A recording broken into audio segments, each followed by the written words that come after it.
Hey, this video is done out of the creation of the triannual ethics certification that we as real estate agents are required to maintain. As you know, unless you're over a certain age, you're required to have 30 hours of continuing education in a 36-month window. In addition, we must have an ethics class every couple of years. And so it kind of puts us into a weird spot where some of us fall out of compliance.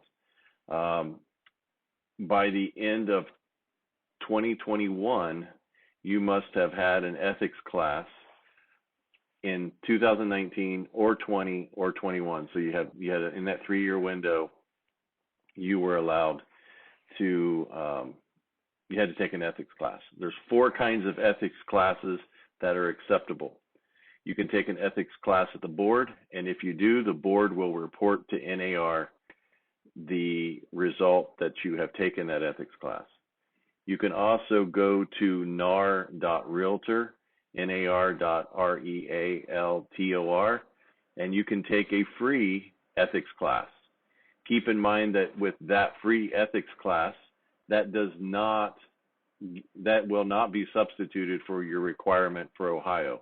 It is a watered down version of ethics that only works for the triannual ethics certification and does not work as a substitution to your 3 hours that is due every 3 years.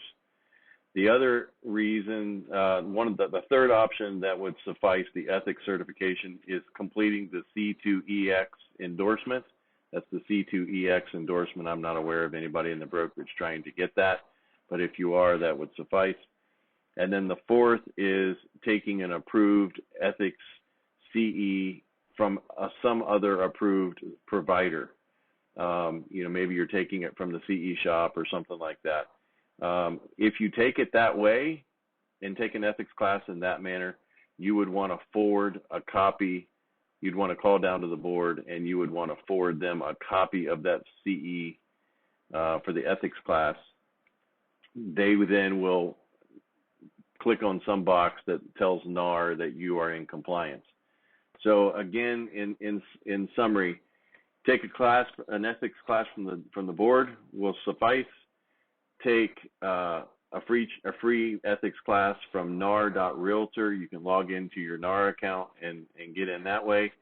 C2EX endorsement would be a third way, and then taking an ethics class from a outside provider, which you would need to give the board copies. That has to be uploaded. That has to be reflected, I should say, on the state website by the end of 21 that you are in compliance. So I hope this helps, and most of you are in compliance, but we're going to help those of you that aren't. So wish you the best. Take care.